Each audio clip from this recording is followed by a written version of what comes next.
श्री अरविंदांचे अक्षर वाङ्मय या मालिकात आपलं परत एकदा स्वागत आहे.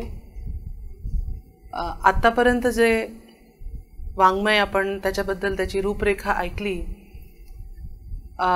असं मला वाटतं की थोडं काही इंटरेस्ट निर्माण झाला असेल सगळ्यांमध्ये त्यांचं ओरिजिनल अक्षर वाङ्मय वाचायचा.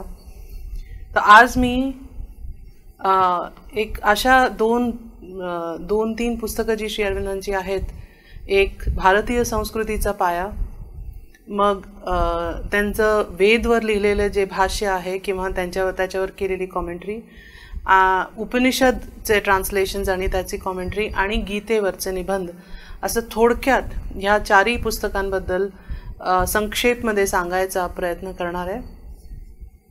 पुस्तकांबद्दल न सांगता ह्या पुस्तकांमध्ये त्यांनी आपल्याला काय शिकवलं आहे आणि आपल्याला कसं आपल्या संस्कृतीला बघितलं पाहिजे, किंवा वेद उपनिषद गीताला आपण कसं त्याचा अभ्यास कसा केला पाहिजे, किंवा आपलं त्यांच्याकडे अप्रोच कशी असली पाहिजे, हे त्यांनी सांगितलं आहे.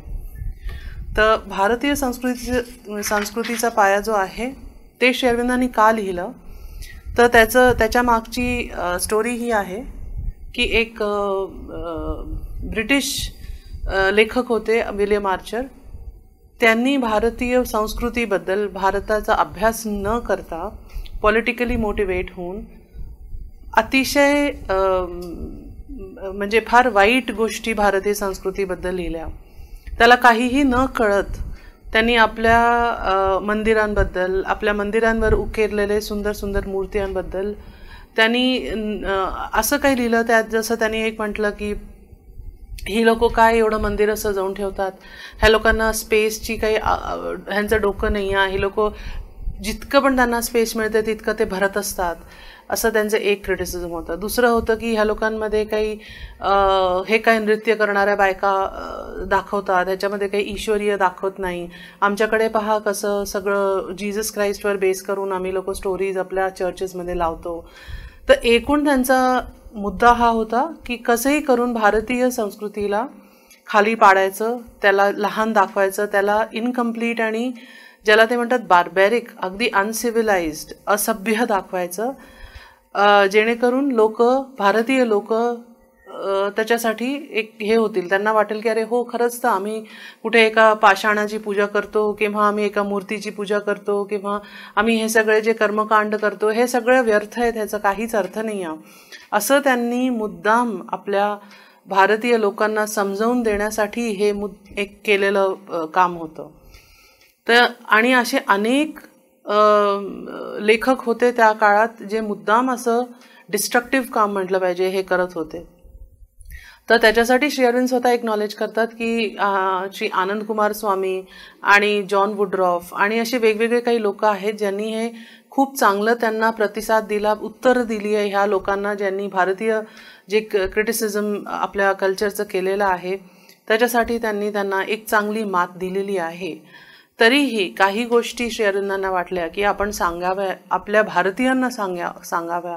ह्याच्यासाठी नाही की ते विलियम आर्चरनी लिहिल्या, पण काही गोष्टी कदाचित क्लॅरिफिकेशन त्याचं गरजेचं आहे आणि आर्ग्युमेंटेटिव्ह इंटेलेक्च्युअल वेमध्ये त्याचं गरजेचं आहे. म्हणून त्यांनी हे जे सिरीज ऑफ एसेज आहे भारतीय संस्कृतीचा पाया ते त्यांनी लिहून काढलं. ओरिजिनली त्याच्यामध्ये जसं एक पुस्तक आहे, एक एसे आहे, इज इंडिया सिव्हिलाइज्ड, हे जॉन वुडरॉफ यांचं पुस्तक होतं, सर जॉन वुडरॉफ यांचं. पण त्याच्यावर पण श्री अरविंदांनी ते टायटल घेऊन त्याच्याबद्दल काहीतरी उल्लेख केलाय, सांगितलंय की आपल्या संस्कृतीची परिभाषा काय आहे. तर हे खूप सुंदर आपल्याला जाणवतं की जसं श्री अरविंदांचं एक परिपूर्ण एक विजन, एक दृष्टी सगळ्याच आत्तापर्यंत आपण पाहिलं आहे, सगळ्या आपल्या मानवीय जीवनच्या सगळ्या ॲस्पेक्ट्समध्ये त्यांचं तसं ते दृष्टिकोन आहे, तसंच संस्कृतीबद्दल पण त्यांनी तेच सांगितलं आपल्याला. ते म्हणतात की एक संस्कृती काय आहे, तर एक तर पहिली गोष्ट की आपण सगळे एका आनंदाकडे उन्मुख आहो, आनंद हवा आपल्याला सगळ्यांना आपल्या आयुष्यात, हे आपली पहिली एक नीड आहे आणि आपलं राईट आहे, आपला अधिकार आहे की आपल्याला सगळ्यांना आनंद मिळायला पाहिजे. पण तो आनंद कधी मिळेल, जेव्हा एखादा व्यक्ती किंवा एखादी संस्कृती काही गोष्टींमध्ये सामंजस्य बसवू शकेल. आणि ते सामंजस्य कशात बसवायचं आहे, तर ते आहे आत्मा, मन आणि आपल्या शरीरामध्ये. ह्याच्यात सामंजस्य बसलं तर आपलं शरीरही खूप स्वस्थ राहील आणि आपलं देशही, आपली संस्कृती पण स्वस्थ राहील.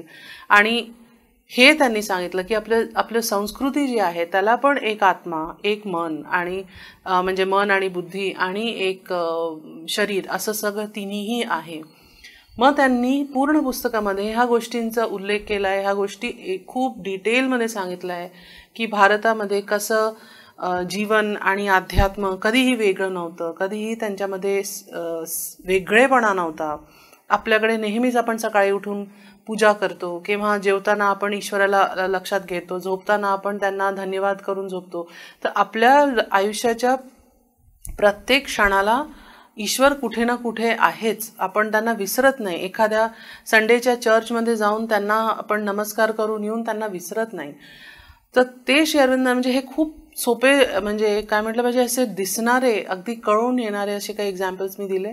पण एरवी पण आपल्याला माहिती आहे, जसं आपण म्हणतो ह्या गोष्टीचं श्री गणेश करायचं आहे, म्हणजे काहीतरी चांगली सुरुवात करायची, तर आपण ईश्वराला लक्षात करतोच, नारळ फोडतो, नवीन घरात गेलो तरी पूजा करतो, म्हणजे ईश्वराचं आवाहन करूनच आपण कुठलंही काम करतो.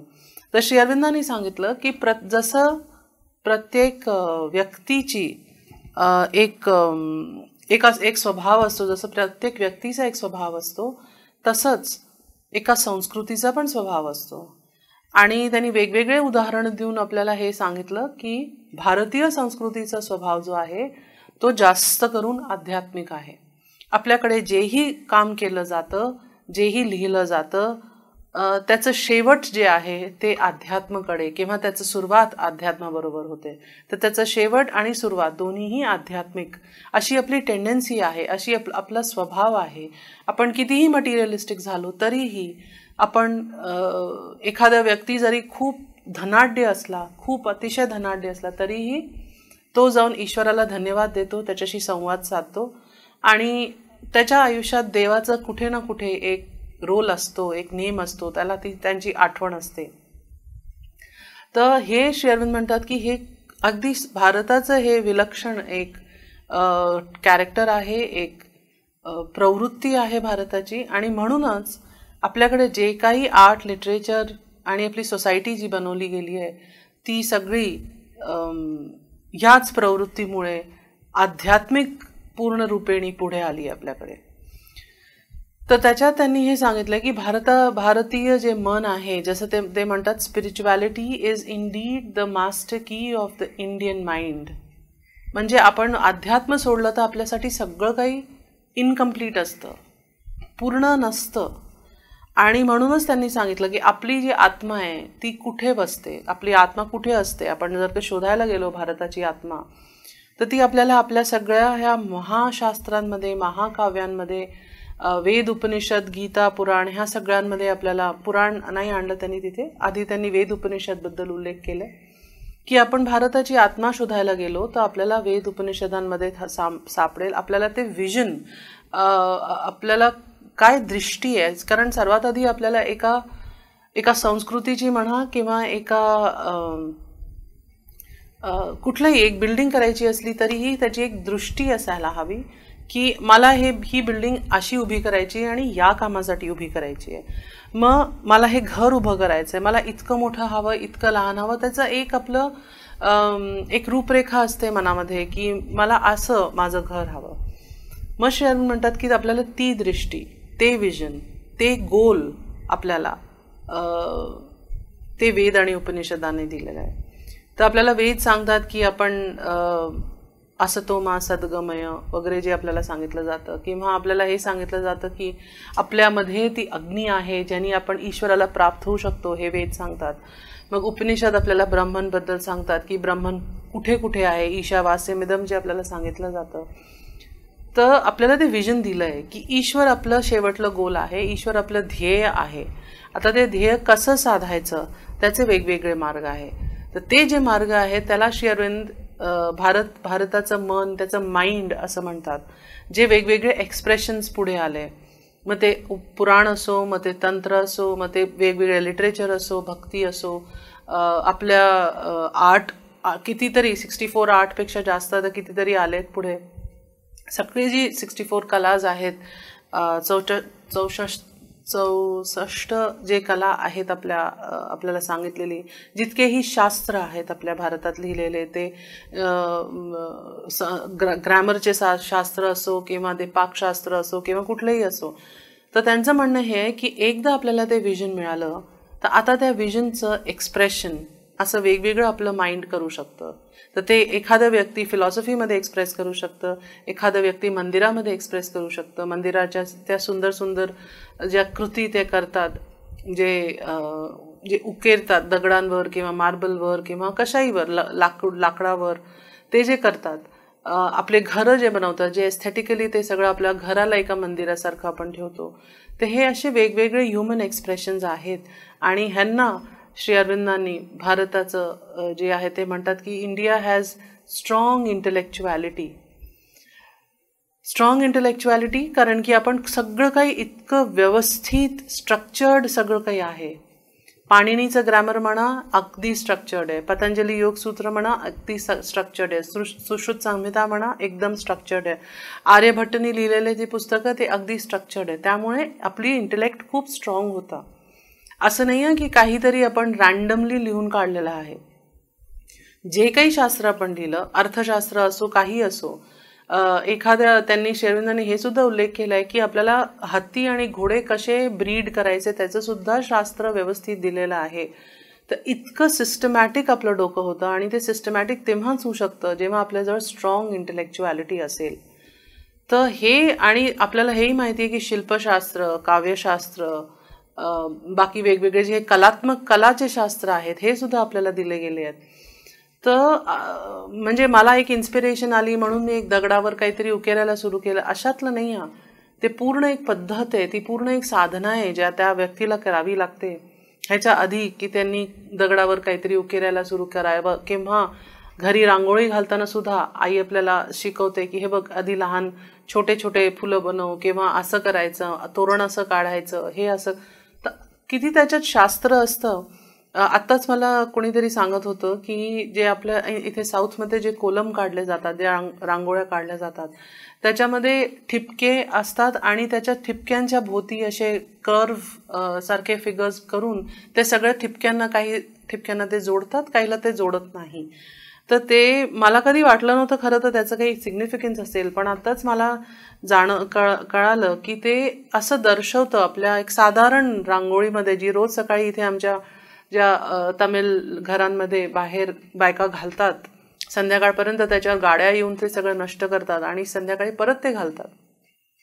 तर त्याचं काय सिग्निफिकन्स आहे की ते ठिपका जो आहे तो जसं ईश्वर आहे एक आपल्या आयुष्यामध्ये आणि त्याच्या अवतीभोवती आपलं जीवन सुरू आहे हे दाखवायचा कदाचित प्रयत्न करत असतील ती लोक एक सुंदर पद्धतीने. तर म्हणायचा अर्थ हा की ईश्वर, स्पिरिच्युअलिटी, अध्यात्म सगळीकडे आहे आणि ह्या सगळ्या गोष्टींचा पण आपलं शास्त्र व्यवस्थित आपल्याला दिलेलं आहे. आणि तिसरं म्हणजे जे ते म्हणतात स्टुपेंडस व्हायटॅलिटी, म्हणजे जी आपली सोशल लाईफ आहे आणि होती आणि आपली पॉलिटिकल लाईफ होती ती पण अतिशय सिस्टमॅटिक, म्हणजे आपल्याला जी वर्णव्यवस्था दिली आहे किंवा आपल्याला जे पुरुषार्थ दिले आहे किंवा आपल्याला जे धर्म आणि आश्रम दिलेले आहेत ते सगळे आपल्याला एका डायरेक्शनमध्ये, एका आध्यात्मिक डायरेक्शनमध्ये घेऊन जातात. धर्म, अर्थ, काम, मोक्ष, आपल्याला मोक्ष आपलं शेवटली डेस्टिनेशन आहे. जे आपल्याला ब्रह्मचर्य, गृहस्थ, वानप्रस्थ, संन्यास, म्हणजे आपल्याला जे लाईफच्या स्टेजमध्ये काय करायचं आहे, कोणत्या स्टेजमध्ये काय करायचं आहे ह्याच्याबद्दलही त्यांनी खूप डिटेलमध्ये सांगितलेलं आहे आणि आपण ते फॉलोही केलं. तर म्हणायचा अर्थ हा की आपलं इतकं सिस्टमॅटिक देश होता आणि आपण त्याला कार्यान्वित सुद्धा केलं, आपण आपल्या आयुष्यात त्याचा उपयोग केला. असं नाही आहे, कारण हे म्हटलं गेलं होतं की आपली भारतीय लोकांची तर लाईफ खूप डल आहे, त्यांच्यात काही सिस्टमच नाही आहे. कारण त्यावेळेला इंग्लंडमध्ये खूप जास्त ह्या गोष्टीचे सिस्टम होते, कोण काळं, कोण गोरं, कोण अमीर, कोण गरीब, कोणाचं काम काय आहे, मग त्यांचं ते सगळं रॉयल्टी वगैरे ते सगळे खूप होते ब्रिटनमध्ये. तर बाहेरच्या लोकांना, पाश्चात्य लोकांना हे दिसायला लागलं की भारतात काही सिस्टमच नाही आहे. पण अशातली गोष्ट नव्हती, आपलं अतिशय सुंदर आणि वर्केबल सिस्टम होतं ते अर्थात आक्रांतांमुळे आणि आपल्याला जे आपण आपले हळूहळू जे आपली संस्कृती विसरलो त्यामुळे ते सिस्टम्स जरा इथे तिथे झाले होते, पण अजूनही ते इंटॅक्ट आहेत. करायला हवे ते आहेत, करू शकलो तर हे काही गोष्टी श्री अरविंदांनी आपल्याला आपले माइंड बॉडी सोल जे म्हणतो त्याच्याबद्दल सांगितले सुरुवातीला. मग त्यांनी ही आपली संस्कृती जी अध्यात्माकडे पुढे घेऊन जाणारी अशी संस्कृती, जसं त्यांनी म्हटलं की इजिप्शियन संस्कृती कशी होती, ती जास्त करून गुह्य विद्या ऑकल्ट सायन्स, त्यांचा स्वभाव ऑकल्ट सायन्सकडे होता. भारतीय लोकांचा स्वभाव आध्यात्मिक सायन्सकडे होता. तर असं त्यांनी शोधून काढलंय. त्यानंतर त्यांनी हे खूप इलॅबोरेटली जसं मी सांगितलं की भारतीय अध्यात्म आणि लाईफ जीवन कसं एक जुडलेलं आहे. त्याच्या पुढे त्यांनी आपल्याला भारतीय कला कशी पाहायची, त्याच्या प्रती आपलं कसं एक दृष्टिकोन असलं पाहिजे आणि कसे वेगवेगळे दृष्टिकोन असतात ह्याबद्दल सांगितलं. मला ह्या गोष्टीने मला खूप एज्युकेशन मिळाली, कारण की मी जेव्हा श्री अरविंदांचं हे वाचायचं, वाङ्मय वाचायच्या आधी जेव्हा मी एखाद्या मंदिराला गेली तर मला वाटलं की हो, हे नटराजचं मंदिर आहे जे चिदंबरम टेम्पल आहे पाँडेचेरीच्या जवळ. हे नटराज यांचं टेम्पल आहे आणि कोणीतरी एका राजाने ते खूप सुंदर बनवलेलं आहे, कारण की त्याच्याजवळ खूप समृद्धी होती, तो खूप पैसेवाला राजा होता आणि त्याला हे आपलं दाखवायचं होतं की माझ्याकडे किती समृद्धी आहे, म्हणून त्यांनी एक खूप मोठा परिसर असलेली एक असं मंदिर केलं. पण जेव्हा आपण श्री अरविंदला वाचतो तेव्हा आपल्याला हे जाणवतं की आपण ह्या गोष्टीला कसं समजू शकतो. एखादं सुंदर बृहदेश्वर टेम्पल, तांजोरचं जे टेम्पल्स आहेत मोठमोठाले, अगदी म्हणजे अर्ध शहर त्याच्यात असेल इतके मोठे हे त्यांचं परिसर आहे. तिथे घोडे ठेवायची जागा आहे, हत्ती ठेवायची जागा आहे, तिथे छोटे छोटे अशी दुकानासारखी त्यांनी केलेले जिथे लोक छोट्या छोट्या गोष्टी विकत घेऊ शकतील. दिवस पूर्ण तिथे स्पेंड, जसं आज आपण मॉलमध्ये जाऊन दिवस स्पेंड करतो तसं त्यावेळेला लोक कदाचित टेम्पलमध्ये जाऊन दिवस स्पेंड करत असतील. तर श्री अरविंद म्हणतात की जर का आपण गेलो आणि आपण एखादं मंदिराच्या भिंतींवर किंवा त्याच्या पिलर्सवर केलेलं खूप सुंदर आकृत्या बघतो तर आपल्याला काय वाटतं, काय बघायला पाहिजे त्याच्यामध्ये आणि आपण कशा दृष्टिकोनाने ते बघतोय. तर ते खूप छान सांगतात गोष्ट की भारतीय जी काही कला असेल, जी सर्वोच्च कला असेल भारतात, ती कला नेहमीच एक इंट्युटिव्ह सायन्स म्हणून, इंट्युशन म्हणून एक जो कलाकार असेल तो अतिशय प्रेरित झालेला असा कलाकार असेल आणि त्यांनी ती इतकी उत्कृष्ट ती कलाकृती त्या भिंतीवर किंवा त्या मंदिरावर उकेरलेली आहे. तर अशा एखाद्या उत्कृष्ट कलाकृतीला, अशा एखाद्या अतिशय प्रेरित कलाकृतीला बघायला आपलं कसं दृष्टिकोन असलं पाहिजे. तर ते म्हणतात की जास्त करून लोक टुरिस्ट म्हणून जातात. आम्ही तांजोर जाऊन आलो, आम्ही चिदंबरम जाऊन आलो, आम्ही महाबलीपुरम जाऊन आलो किंवा आम्ही ताजमहल पाहून आलो, राजस्थानचे महल पाहून आलो, आम्ही ते सगळं पाहून आलो आणि आम्हाला खूप सुंदर होतं ते. ह्याच्याशिवाय आपल्याला काही त्याच्यात सुचत नाही आणि आपल्याला एक ज्याला म्हणतात ती बकेट लिस्ट टिक होऊन जाते की हो, माझं राजस्थान झालं, माझं तांजोर झालं, माझं बृहदेश्वर झालं असं. पण श्री अरविंद म्हणतात की जर का तुम्ही नुसतं टुरिस्ट बनून भारतीय कलाकृतीला पाहायला जाल तर तुम्हाला कधीही कळणार नाही की त्याच्यात खरं काय आहे. कारण हे लक्षात घ्या की त्यांनी आपल्याला ही भूमिका दिलेली आहे की अध्यात्म हा आपला ध्येय आहे आणि अध्यात्म हा आपला मार्गही आहे. तर जर का आध्यात्मिक मार्गाने जाऊन त्या कलाकारांनी ती कलाकृती बनवलेली आहे, उकेरलेली आहे, तर मग त्याला बघायचा दृष्टिकोन पण आपल्याला तसाच हवा. तर ते म्हणतात तुम्ही टुरिस्ट बनून जाल तर तुम्हाला काहीच जाणवणार नाही. दुसरं ते म्हणतात जर का तुम्हाला एक मेंटल उत्सुकता असेल, एक अकॅडमिक उत्सुकता असेल की हो मी आता एक जाणून घेतो बरं मला कुठल्या राजाने हे बनवलं आहे, हे कुठल्या स्टोननी बनलेलं आहे, ह्याच्यात काय स्टोरी लिहिलेली आहे, हो कळेल आपल्याला. महाभारत उकेरलेलं आहे किंवा दुर्गा बनवली आहे किंवा एक अप्सरा बनवली आहे, ते सगळं जाणवेल आपल्याला. तरीही जी प्रेरणा त्या कलाकाराजवळ होती ती प्रेरणा आपल्यापर्यंत पोहोचणार नाही. तर ते म्हणतात अशा एखाद्या कलाकृतीला बघायला, आणि त्या कलाकृतीमध्ये पेंटिंग, आर्किटेक्चर आणि स्कल्पचर तिन्ही येतं. अशा एखाद्या कलाकृतीला बघायला. आपल्या अजंता अलोरा केव्सबद्दल पण त्यांनी सांगितलेलं आहे की त्याच्यात किती लोकांचं मेडिटेशन गेलं असेल, किती शास्त्र गेलं असेल, किती ऑर्गनायझेशन गेलं असेल ते सगळं बनवण्यामध्ये. तर ते म्हणतात की आपण जेव्हा एखाद्या मंदिराजवळ जातो तर हे सगळं बाहेर टाकून शांत होऊन त्याच्यासमोर बसायचं, त्याला विचारायचं त्या कलाकृतीला की मी शांत झालेलो आहे, आता तुम्हाला जे द्यायचं आहे ते मला द्या. तर श्री अरविंद म्हणतात की आपल्याला एक मेडिटेटिव्ह पॉईजमध्ये ह्या सगळ्या कलाकृतींकडे गेलं पाहिजे. तेव्हाच त्याच्यामध्ये काय निहित आहे, त्याच्यामध्ये काय लपलेलं आहे, त्याच्यामध्ये कुठली प्रेरणा गेली आहे ते हळूच आपल्याला उलगडेल. ती कलाकृती स्वतः उलगडून सांगेल. नाही तर आपण नुसतं आपल्या डोक्याचे बाजार, आपले मनाचे खेळ घेऊन तिथे गेलो की पहा हे किती सुंदर भावभंगिमा बनवली आहे, तिचा चेहरा किती सुंदर बनवला आहे, तिला किती ऑर्नामेंट्स घातले आहे, असं बघत गेलो तर आपल्याला ते आपण कुठे ना कुठे ते पॉईंट मिस करू. जसं ह्याच्यात श्री अरविंदांनी खूप इलॅबोरेटली एक उदाहरण दिलं आहे, जे गौतम बुद्धची जी पेंटिंग आहे अजंता केव्समध्ये, जिथे ते एक उंच एक असे रिअलाइज्ड सोल म्हणून आहेत आणि त्यांची बायको आणि मूल अगदी लहान, त्यांचं स्टेचर लहान आहे.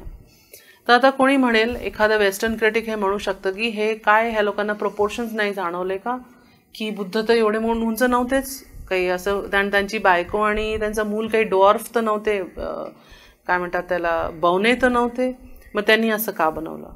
तर श्री अरविंद ह्याचं जस्टिफिकेशन देतात की आर्टिस्ट जो इतका प्रेरित होता, त्याला माहिती होतं बुद्ध कोण आहे, ते एक रिअलाइज्ड सोल आहे, त्यांची आत्मा त्यांना सापडलेली होती, त्यांचं रिअलायझेशन एनलाइटनमेंट झालेलं होतं. मग ते कसं दाखवू, पेंटिंगमध्ये मी कसं दाखवू, तर त्यांनी त्यांना उंच बनवलं आणि त्यांची बायको आणि मूल लहान, कारण की ते मनुष्य होते, त्यांना लहान बनवलं. आणि त्यानंतर श्री अरविंद आणखीन डिस्क्राईब करतात त्याला की बुद्धाचे चेहऱ्यावरचे भाव बघा. तुम्ही अजूनही हे टॉक ऐकल्यानंतर ऑनलाईन जर का तुम्हाला ती फोटो बघायला मिळाली तर तुम्ही बघा. बुद्धाचा चेहरा अगदी शांत आणि काहीही त्यांना डिस्टर्ब न करू शके असा त्यांचा चेहरा आहे. त्यांच्या बायको आणि मुलाचाही असं काही दुःखी चेहरा नाही आहे. त्यांनाही जाणवलं आहे की माझा नवरा किंवा माझे वडील, मुलगा तर खूप लहान दाखवला आहे, पण माझा नवरा जो आहे तो खूप एनलाइटन झालेला आहे आणि मीही त्यांना एक दिव्य पुरुष म्हणून बघते आहे, मी बायको म्हणून बघत नाही आहे, असं तिच्या चेहऱ्यावरचे ते भाव आहेत. तर म्हणून ते बघताना म्हणजे हे खूप मोठं एज्युकेशन आम्हाला मिळालं जेव्हा आम्ही श्री अरविंदांचं हे वाचलं. त्याशिवाय एक खूप मोठं कॉन्ट्रास्ट ते सांगतात की पाश्चात्य जगतमध्ये जेव्हा ते कुठलंही एक पेंटिंग करतात किंवा जेव्हा त्यांनी मार्बलवर, संगमरमरवर वेगवेगळे म्हणजे लोकांचे हे केलेत, उकेरले आहेत, जसं डेव्हिडचं किंवा जीसस क्राइस्टचं त्यांनी आकृती उकेरली आहे, तर त्यांचं परफेक्शनचं काय आहे किंवा त्यांचं दृष्टिकोन काय आहे की आपल्याला बाहेर जे दिसतंय ते तसंच्या तसं मी त्याला दगडांवर उकेरू शकू. तर ते जर का तुम्ही बघाल, पिएटा म्हणून एक रॉक म्हणजे ते कार्विंग आहे मायकेल अँजेलोची, तर त्याच्यामध्ये एक ते जीसस क्राइस्टचं जे आणि मदर मेरीचं जे त्यांचं डोक्यावरनं येणारं कापडाचं जे एक सल असेल किंवा त्यांच्या ह्याची सल असेल, जीसस क्राइस्ट कारण की ते त्यावेळेला गेलेले होते त्यामुळे त्यांचे पूर्ण पोटाचे ते रिब्स दिसत होते, हाडं दिसत होती, त्यांच्या चेहऱ्यावर अगदी दुःख होतं, त्यांचे केसाचं एक म्हणजे ती लट त्यांनी पूर्ण त्या संगमरमरवर उकेरून काढली आहे. तर तेही खूप सुंदर आहे.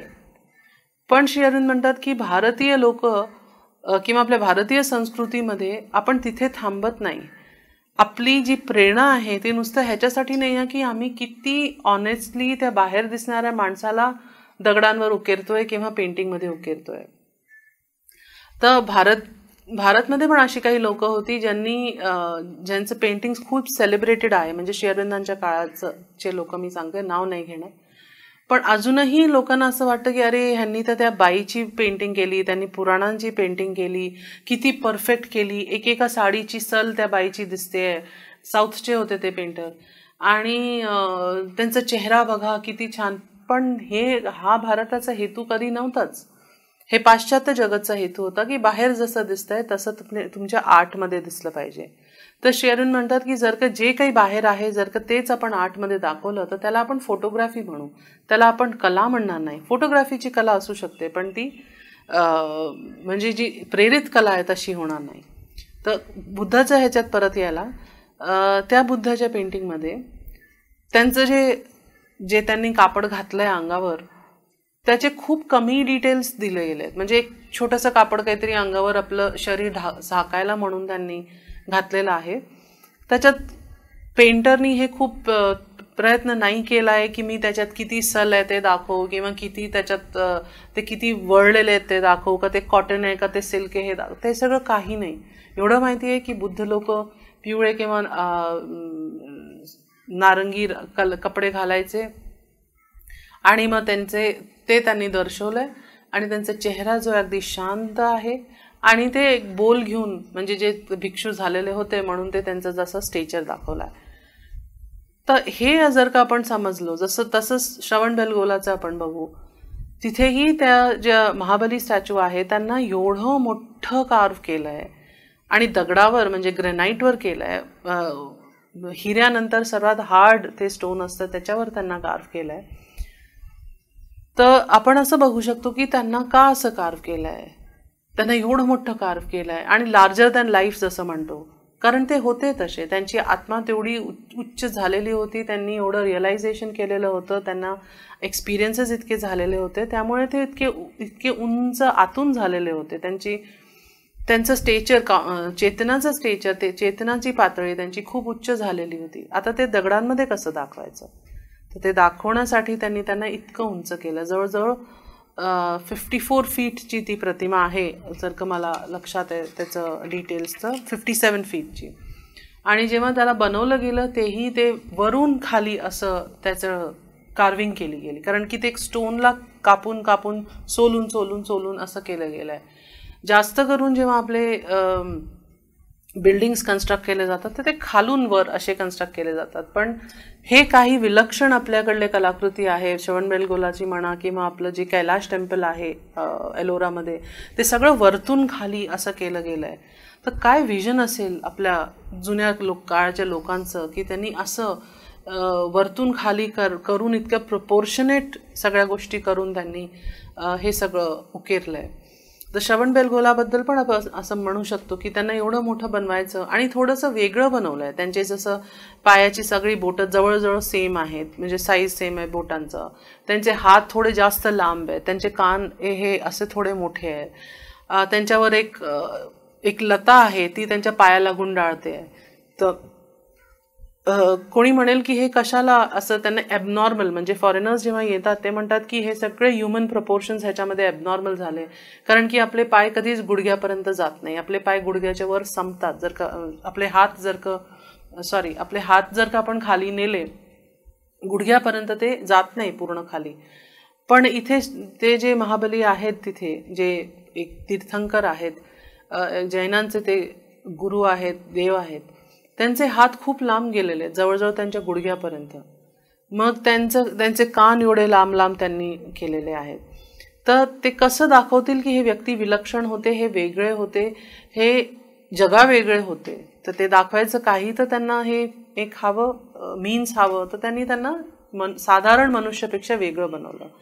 मग ती जी लता त्यांच्या अंगावर गुंडाळली आहे, असं हे माझं इंटरप्रिटेशन आहे की एखादा व्यक्ती जेव्हा बुद्ध किंवा माताजी किंवा हे असे जे मोठे मोठे रिअलाइज्ड लोक जेव्हा प्रकृतीमध्ये राहतात आणि त्यांचे रिअलायझेशन झालेले असतात, तेव्हा प्रकृतीसुद्धा तिला असं वाटत असेल की हे आमच्यामधली लोक आहे, म्हणून त्यांना काही प्रकृतीला हेजिटेशन होत नाही की ते एखाद्या साधूवर किंवा एखाद्या रिअलाइज्ड सोलवरती अशी गुंडाळत जाते, कारण तिला ती वाटतं की हे आमच्यामधलेच आहेत.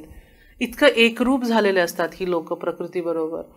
त्यामुळे ह्यांच्या भोवती झाडं त्यांच्या आसपास येणं किंवा त्यांच्या अंगावर येणं आणि चिमण्या त्यांच्या अंगावर खेळणं किंवा खारी त्यांच्या अंगावर येऊन झोपणं, हे काही नवीन गोष्ट नाही आहे. आपल्यासाठी ते खूप नवीन वाटतं, कारण खारींना खूप भीती वाटते, ते आपल्याजवळ येत नाही. आपल्या खिडकीत सुद्धा आले की त्या पळून जातात आपली छाया बघून. पण आपली सावली बघून, पण तरीही येत नाही आपल्याकडे पटकन. पण एखादा व्यक्ती ज्याच्यामध्ये खूप धैर्य, खूप सामंजस्य, एक चेतनाची त्याची पातळी खूपच उच्च झालेली असेल, त्याच्याशी एखादा वाघही घाबरत नाही आणि खारही घाबरत नाही, हे त्यांनी मला असं वाटतं दर्शवण्यासाठी ती लता, ती जी एक बेल आहे ती त्यांच्या पायाला गुंडाळलेली दाखवली आहे. तर म्हणायचा अर्थ हा की एखाद्या कलाकृतीला कसं पाहायचं हे श्री अरविंदांनी आपल्याला शिकवलं ह्या भारतीय संस्कृतीच्या पायात ह्या पुस्तकामध्ये. त्याच्या व्यतिरिक्त त्यांनी भारतीय साहित्याबद्दल लिहिलं, त्याच्याबद्दल आपण नंतर बोलू, साहित्याबद्दल काय लिहिलं आहे ते. आणि मग इंडियन पॉलिटी, आपलं राजकारण कसं आहे आणि कसं होतं आणि त्यांनी आपल्याला कशी मदत मिळेल हे दुसऱ्या पुस्तकांमध्ये आपण पाहून चुकलोय. पण आपलं पाश्चात्य काळ, प्राचीन काळाचं आपलं पॉलिटी कशी होती ह्याबद्दलही त्यांनी उल्लेख केला आहे. तर ज्यांना ज्या सब्जेक्टमध्ये इंटरेस्ट असेल, भारतीय संस्कृतीचा पाया ही अतिशय ज्याला म्हणतो एनरिचिंग पुस्तक आहे. आपल्या संस्कृतीबद्दल आपल्याला कसं दृष्टिकोन ठेवायला हवं या गोष्टीचे त्यांनी खूप सारे आपल्याला पॅरामीटर्स दिले आहेत, खूप समजावून दिलं आहे आपल्याला. आणि मला असं वाटतं की जर का आपण भारतीय संस्कृतीचा पाया, त्याचा अनुवाद झालेला आहे मराठीत, ते पाहिलं, त्याला इंग्लिशमध्ये आधी ते फाउंडेशन्स ऑफ इंडियन कल्चर होतं आणि नंतर आता ते Renaissance in India and other writings असं म्हणून ते पुस्तक बाजारात आहे. पण मराठीत तुम्हाला वाचायला मिळालं तरीही त्यांनी खूप आपल्याला ज्ञानवर्धन होईल आणि फारच म्हणजे भारतीय संस्कृतीचा पाहायचा एक दृष्टिकोन आपला आणखीन उत्कृष्ट होऊ शकेल, आणखीन चेंज होऊ शकेल, आणखीन रिच होऊ शकेल असं मला वाटतं.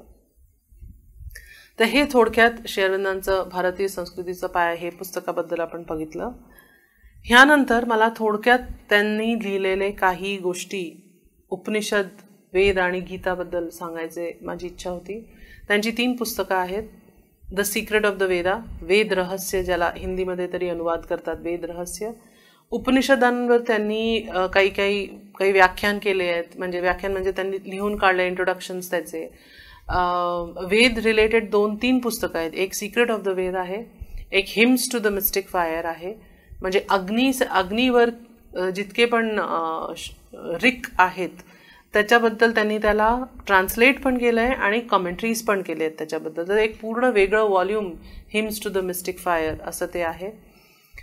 आणखीन आता काही वर्षांपूर्वी श्री अरविंदांचे जे दुसरे लिखाण होते, फिलॉलॉजिकल रायटिंग्स म्हणून. फिलॉलॉजी म्हणजे ते जो असा सायन्स असतो जो आपल्याला जुने शब्दांबद्दल कसं ते अस्तित्वात आले किंवा त्यांना समजून आपण आपली संस्कृती किंवा एखादं पुस्तक कसं समजायचं ह्याचं ते सायन्स असतं. तर श्री अरविंदांचं एक वेगळं त्यांनी एक व्हॉल्यूम काढलं आहे, वेदिक अँड फिलॉलॉजिकल रायटिंग्स असं म्हणून. तर त्यांनी तिथे पण सांगितलं आहे की तुम्ही जेव्हा एखादा शब्द घेता वेदमधून तर ते कसं त्याला समजायचं. त्याशिवाय उपनिषदचे त्यांचे 2 व्हॉल्यूम्स आता अवेलेबल आहेत. एक पूर्ण ईशा उपनिषदवर आहे, पूर्ण एक जवळजवळ 400 पानांचं, आणि एक दुसरं केन अँड अदर उपनिषद असं म्हणून आहे. त्याच्यात त्यांनी मला वाटतं 9, 10, 12 उपनिषदबद्दल त्यांनी कधी ट्रान्सलेट केले, काही सिलेक्टेड श्लोक त्यांनी घेतले, सिलेक्टेड मंत्र घेतलेत आणि त्यांना जे वाटलं त्याला त्यांनी ट्रान्सलेट केलं, कधी कमेंट्री केली आहे, कधी त्याच्याबद्दल समजवलं आहे, कधी त्याच्याबद्दल नुसतं ट्रान्सलेट करून सोडून दिलं आहे. तर हे 2 काम त्यांनी उपनिषदवर केलेले आहेत. आणि गीतेवर त्यांनी पूर्ण गीतेवरील निबंध लिहिले आहेत, ते तुम्हाला अवेलेबल असतीलच मराठीत. त्याशिवाय त्यांनी बेंगॉली रायटिंग्समध्ये, म्हणजे बेंगॉलमध्ये असताना ते युगांतर म्हणून एका न्यूजपेपरमध्ये लिहायचे, त्यावेळेला त्यांनी गीतेबद्दल खूप अतिशय सुंदर एसेस लिहिले होते. त्यांनी श्रीकृष्णाचं काय नेचर आहे, संजयाचं काय रोल होतं, श्रीकृष्ण जे as a statesman, as a nation builder, ह्याच्या आधी आपण बोललो की श्रीकृष्णाने प्रयत्न केला होतं की भारत कसं एक राष्ट्र बनू शकेल ह्याच्यासाठी, तर ते श्री अरविंदांनी त्याच्यात लिहिलेलं आहे. मग युधिष्ठिरचं रोल, अर्जुनचं रोल, गीतेचं रोल आपल्या भारतीय कल्चरमध्ये आणि आजच्या काळामध्ये त्याचं काय रोल आहे त्याबद्दल त्यांनी त्याच्यात लिहिलेलं आहे. त्याशिवाय लोकांनी त्यांना काही काही गीता योगबद्दल विचारलं म्हणून त्याच्यात त्यांनी पत्र व्यवहार सुद्धा गीतेबद्दल श्रीकृष्णाबद्दल केलेला आहे. तर असं हे पण मग त्यांनी वेगळं काय केलं, कारण ही आपली ज्ञान परंपरा आहे की एखादा जो रिअलाइज्ड सोल असतो, एखादा जो महापुरुष असतो, ते साधारण करून वेद, उपनिषद आणि गीता आपल्या हातात घेतात आणि त्याच्याबद्दल काहीतरी त्यांच्या अनुभवाप्रमाणे ते भाष्य करतात. तर खरं म्हटलं तर श्री अरविंदांनी सुद्धा त्यांच्या अनुभवाप्रमाणे त्याला लिहिलेलं आहे. पण एक गोष्ट ह्याच्यात अशी आहे की श्री अरविंदांना ते म्हणे की मला सेकंडरी सोर्सेस जे वाचायला मिळाले वेद वाचायच्या आधी, ते म्हणे एक तर मला माझ्या साधनेमध्ये काही काही देवी दिसायच्या, काही काही देवी मला येऊन म्हणायच्या की मला तू परत इन्वोक कर. तर त्यांना ते तेव्हा कळत नव्हतं, त्याचं लॉजिक कळत नव्हतं. मग ते म्हणे जेव्हा मी वेद वाचायला सुरू केले तेव्हा मला त्या सगळ्या देवी कोण कोण होत्या, कोणी मला ज्याला आपण म्हणतो तिच्या घशात सरस्वती आहे, ह्याचा काय अर्थ आहे, म्हणजे ती कला त्या देवीनी आपल्याला दिलेली आहे, तिच्या हातात सरस्वती आहे किंवा तिच्या जिभेवर सरस्वती जे आपण म्हणतो, ह्या सगळ्या ती सरस्वती जी होती ती जी आली म्हणजे काय, इन्स्पिरेशन आली, म्हणजे प्रेरणा आली. मग तसंच असं श्री अरविंदांनी सांगितलं की एक प्रेरणाची एक गॉडेस आहे, एक इंट्युशनची गॉडेस आहे, एक भावनेची गॉडेस, असं वेगवेगळ्या ज्या देव्या आहेत त्यांनी त्याचं पूर्ण उल्लेख वेद सिक्रेट ऑफ द वेदमध्ये केलं. आणि त्यांनी हे म्हटलं की जे पाश्चात्य लोकांनी जे वेदला ट्रान्सलेट केलं तर त्यांनी काय बनवून दिलं की हे इतके असभ्य लोक होती की ह्यांनी गाई, कावळे हे ते ह्यांच्याबद्दल लिहून अग्नी, हे सगळं काय, हे सगळे फिजिकल ऑब्जेक्ट्स आहेत. पाश्चात्य लोकांसाठी ह्याचं काही सिग्निफिकन्स नाही आहे. तर ह्यांच्यासाठी अग्नी, वायू, सूर्य, चंद्र हे सगळे दिसणारे लोकांना ह्यांनी सगळं देव मानून घेतलंय आणि ह्यांची पूजा करतायत. तर ही लोक सगळी खूप अतिशय असभ्य लोक आहेत. पण श्री अरविंद म्हणे की त्यांना हे जाणवलंच नाही कधी की आम्ही हे सगळं एका सांकेतिक भाषेमध्ये, पूर्ण ते प्रतिकात्मक भाषेमध्ये त्याला आम्ही लपवून ठेवलं होतं. कारण हे इतके पॉवरफुल मंत्र आहेत की कोणीही त्याला दुरुपयोग केला, चुकीचा उच्चार केला तर त्यांचं नुकसान होईल त्याचं. त्यामुळे ते सगळे प्रतिकात्मक करून त्यांनी लपवून ठेवले. ह्याशिवाय त्यावेळेची जी लोक होती ती लोक सगळे ऋषीमुनींसारखे एवढे एनलाइटन्ड नव्हते. त्यामुळे एखाद्या कॉमन व्यक्तीला आपण काय शिकवणार आहे, काय देणार आहे, बाबा तू हे यज्ञ कर, या यज्ञामध्ये हे माग ते माग, त्या मंत्राचा उच्चार करता करता त्याच्यात ती एनलाइटनमेंट येईल, त्याच्यात ती समज येईल, त्याच्यात ती रिअलायझेशन पण येऊ शकेल. कारण आपण म्हणतो की मंत्र उच्चाराने असं होतं. तर त्यांना एवढंच सांगितलं गेलं की तुम्ही हे मंत्रोच्चार करा, हे या हवनचे मंत्रोच्चार आहे, हे घर इनॉग्रेट करण्याचे मंत्रोच्चार आहे. आणि सर्वात मोठं म्हणजे ती अग्नी जी आहे, ज्याला आपण एवढं सगळीकडे, कारण शेअर म्हणतात की अग्नीला खूप वेगवेगळ्या नावांनी पुरोहित कधी सांगितलंय, कधी काही सांगितलंय, असं त्यांना त्याचं आव्हान केला गेलं आहे. तर त्याच्यातलं खूप सोपं त्यांनी एक म्हणजे मला समजलं जे असं वाटलं की आपल्या सगळ्यांमध्ये एक ऊर्ध्वगामी अभिप्सा असते. ती अभिप्सा कुठली असू शकते, फिजिकल पण असते, कारण आपल्याला अन्न पचवायला जठर अग्नीची गरज असते. तर अग्नी आपल्या आयुष्यात हवी.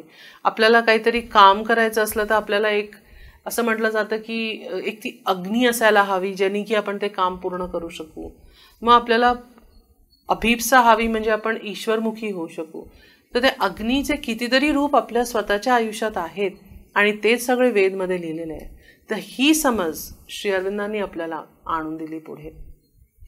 ते म्हणाले psychological interpretation of the Vedas.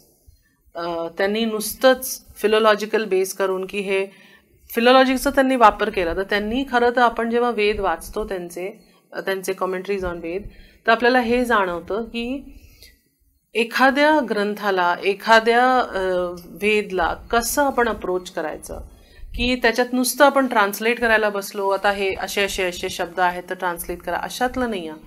त्यांनी आधी फिलॉलॉजिकल अप्रोच घेतलं की जर का हे काव लिहिलं आहे म्हणजे गाय लिहिलं आहे तर त्या गायचं किंवा त्या घृतमचं काय अर्थ आहे, खरं त्याचं रूट मिनिंग काय आहे, फिलॉलॉजिकल मिनिंग काय, ते कुठून उपजलं आहे, त्याचं रूट वर्ड काय आहे ते शोधल्यानंतर मग ते म्हणतात हे बघा आता रूट वर्डचा अर्थ हा हा हा आहे. मग घृतम म्हणजे काय? क्लॅरिफाईड माइंड किंवा जे काही त्याचं प्युरिफाईड माइंड. आपल्यालाही माहिती आहे जे तूप खरं तर असतं ते सर्वात प्युअर फॉर्म असतं, दुधेपासून बनलेलं सर्वात प्युअर तूप असतं. तर आपण जेव्हा अग्नीमध्ये ते तूप टाकतो तर आपण आपल्या आतल्या अग्नीमध्ये प्युरिफाईड माइंड टाकतो, म्हणजे ती ईश्वररूपी प्रेरणा आपल्यामध्ये येऊ शकेल. अशा गोष्टी त्यांनी ते म्हणे की मी शाब्दिक रूपनी आणि सायकोलॉजिकल पद्धतीने मी सगळ्या वेगवेगळ्या पद्धतीने वेद अभ्यास करायचा प्रयत्न केला आणि मला हे जाणवलं की हे अतिशय रिच आहे, ह्याच्यात काहीच असभ्य नाही आहे. उलट हे इतकं पुढच्या म्हणजे चेतनाच्या पातळीवरचं इतकं पुढचं काम केलेलं आहे, हे इतकं ॲडव्हान्स काम केलेलं आहे की हे पाश्चात्य मेंटॅलिटीला समजणं अतिशय म्हणजे कठीण आहे. त्यांना कधीच नाही जाणवणार की सूर्यदेव ही लोक कशाला म्हणतात. सूर्य आहे, त्यांना सूर्यदेव म्हणायचं काय आहे. तर पण आपल्याला माहिती आहे की आपल्यासाठी सूर्य म्हणजे एक असा पॉवर आहे ज्याच्यामुळे पूर्ण पृथ्वी जगून आहे आणि ते कुठलं पॉवर आहे ते आध्यात्मिक रूपेने आपल्याला सांगितलेलं आहे किंवा लोक त्याला रिअलाइज करतात.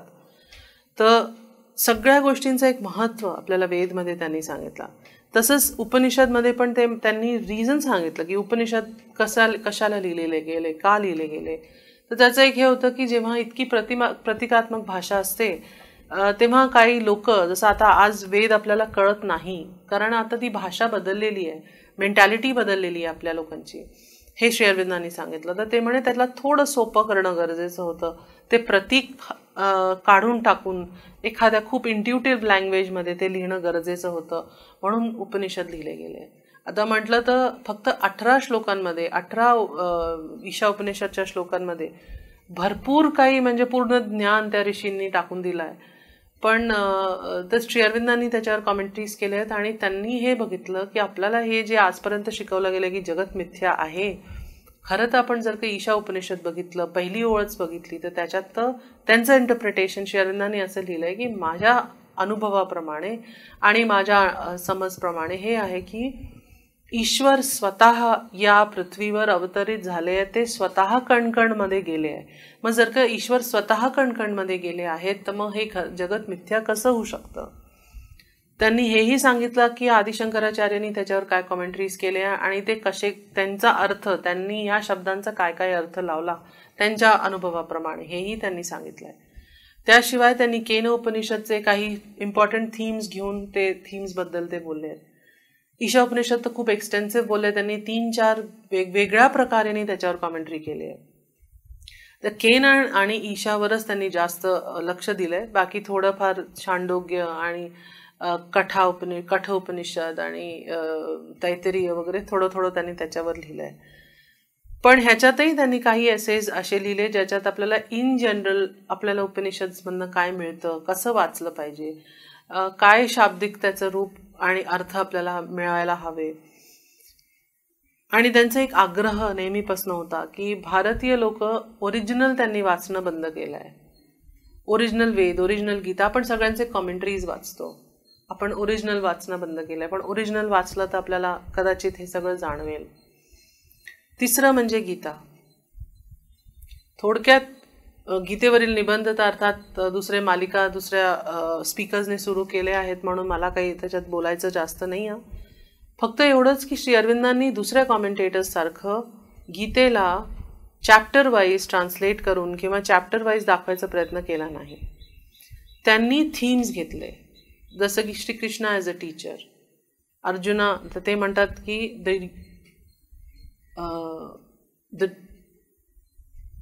The human disciple, the divine teacher, हे असे त्यांनी वेगवेगळे टायटल्स घेऊन मग सांख्य आणि योगचं काय महत्त्व आहे गीतेमध्ये, किंवा जे आपले स्वभाव आहे, गुण आहे, ते गुण त्रैगुण कसं जायचं, इक्वालिटीला कसं प्राप्त व्हायचं, समता कसं प्राप्त करायची, हे सगळ्याबद्दल त्यांनी टॉपिक वाईज, अवतार कोण आहे, कशाला येतात, विभूती कोण आहे, ह्याच्यासाठी त्यांनी चॅप्टर्स डेडिकेट करून आणि ते पूर्ण गीतेवरील निबंध लिहिलेला आहे. आणि त्यांचा प्रयत्न हा होता की गीता खरोखर त्यांना असं वाटलं श्री अरविंदांच्या अनुभवाप्रमाणे की ते स्वतःच एक समन्वय आहे, ज्ञान भक्ती आणि कर्मचं एक समन्वय गीता आहे. आणि म्हणूनच त्यांनी जी गीतेवरील निबंध जे त्यांनी लिहिलं ते नुसतं कर्मयोग किंवा नुसतं ज्ञानयोग किंवा नुसतं भक्तियोग असं न दर्शवता त्यांनी हे सांगितलं की गीता जी आहे ती स्वतः एक समन्वय आहे, एक सिंथेसिस आहे. तिने ह्या सगळ्या तिन्ही ह्युमन बिहेवियर, ह्युमन नेचर जे आहे, स्वभाव जे आहे, एक कर्मनिष्ठ माणूस, एक प्रेम करू शकणारा असा माणूस आणि एक ज्ञानी, ह्या तिन्हीही एक व्यक्ती हे तिन्ही गोष्टी मिळवू शकतो आपल्या आयुष्यामध्ये, हे आपल्याला गीतानी सांगितलं आहे. हे गोष्ट श्री अरविंदांनी पुढे आणली आपल्या समोर. आणि त्याचा इम्पॉर्टन्स असा आहे की जुन्या काळामध्ये किंवा आत्तापर्यंत झालेल्या कॉमेंट्रीजमध्ये ज्यांनी म्हटलं की नाही गीता जे पुस्तक आहे ते ज्ञानमार्गाचं पुस्तक आहे किंवा गीता जे आहे ते भक्तिमार्गाचं पुस्तक आहे किंवा कर्ममार्गाचं पुस्तक आहे असं म्हटल्याने त्याचं त्या काळाची ती गरज होती की गीतेला नुसतं कर्मयोगचं पुस्तक पाहायला गेलं पाहिजे होतं. पण श्री अरविंद म्हणे की आजच्या काळात एका समन्वयाची गरज आहे. कारण एखादा व्यक्ती नुसतं ज्ञानी किंवा नुसतं कर्मयोगी किंवा नुसतं भक्ती मार्गाला नाही जाऊ शकत. त्याला तिन्ही हवं आजच्या आयुष्यामध्ये. आणि म्हणूनच त्यांनी हेही लिहिलं ते बेंगॉली रायटिंग्समध्ये की गीतामध्ये इतकं काही उरलेलं आहे अजून की कितीही आपण त्याची पानं उलगडली, कितीही त्याच्यात आपण ते असं त्या म्हणतात इट्स अ फॅदमलेस सी, म्हणजे ज्याला आपण कधीही मापू शकणार नाही असं ते एक समुद्र आहे जिथे तुम्ही खोलवर जात जाल आणि ते कधीही संपणार नाही, अशी ती गीता आहे. माताजींनी सुद्धा गीतेबद्दल सांगितलं होतं की गीतेचं खरोखर काय अर्थ आहे तो अजूनही आपल्यासमोर आलेला नाही आहे. आणि श्री अरविंदांनी अर्थात त्याचा अर्थ आणलाय आपल्यासमोर. पण त्या म्हणतात की अजूनही गीतामध्ये उलगडायला खूप काही आहे आणि ती प्रत्येक वेळेला काळ जसं जसं बदलेल ती स्वतःला हळूहळू उलगडत राहील. हे गीतेवरील म्हणजे जे निबंध आहेत ते श्री अरविंदांनी हे लक्षात घेऊन लिहिले की आजच्या काळाची परिस्थिती आणि आजच्या काळाची डिमांड काय आहे की गीता एक सिंथेसिस म्हणून आपल्यासमोर आली पाहिजे. आणि ती त्यांनी तशीच्या तशी आणून ठेवली. त्याच्यामध्ये त्यांचं गीतेचा अनुभव असलं तरीही त्यांनी स्वतःचं इंटिग्रल योग, पूर्ण योगचा अनुभव त्याच्यात आणलेला नाही आहे. त्यांनी मुद्दाम हे आर्यमध्ये त्यांनी लिहित होते तेव्हा तर त्यांनी मुद्दाम असं केलंय की श्रीकृष्णांनी नक्की काय विचार करून किंवा काय गीता जेव्हा दिली तर ते कसं असेल, तर असं त्यांनी गीता योग झाल्यानंतर हे लक्षात घ्या की श्री अरविंदांनी हे सगळे जे लिहिलंय हे सगळं गीता योग झाल्यानंतर, घडून आल्यानंतर लिहिलंय. तर त्यांना नक्की माहिती होतं गीतायुग काय आहे. तर त्यांचा समन्वय त्यांना मिळालेला होता, डिटॅचमेंट त्यांना मिळालेलं होतं, हे सगळं त्यांनी प्राप्त केलेलं होतं. आणि त्यानंतर त्यांनी हे गीतेवरील निबंध लिहिले. आणि बेंगॉली रायटिंग्समधलं पण मी तुम्हाला म्हणेन तुम्ही वाचा, त्याचे ट्रान्सलेशन्स इंग्लिशमध्ये मिळालेले आहेत आणि खूपच सुंदर, म्हणजे इतकं एकदा पुस्तक धरली की ठेवावंसं नाही वाटणार असं ते त्यांनी लिहिलं आहे त्याच्याबद्दल कॉमेंट्रीज. तर हे असे 4 पुस्तकं आजच्या या छोट्याशा टॉकमध्ये आपण बघितली. मी मुद्दाम ह्याच्यावर जास्त एलॅबोरेट नाही करत आहे कारण हे खूप व्हरायटी आहे ह्या टॉपिक्समध्ये, तर आपण जास्त बोलू शकू. एका पुस्तकाचं एक आउटलाईन अशी नाही आहे. त्यामुळे कधी पुढे संधी मिळाली तर तुम्ही दुसऱ्या स्पीकर्सलाही ऐका आणि स्वतः अभ्यास करता येईल तर ते करा. धन्यवाद.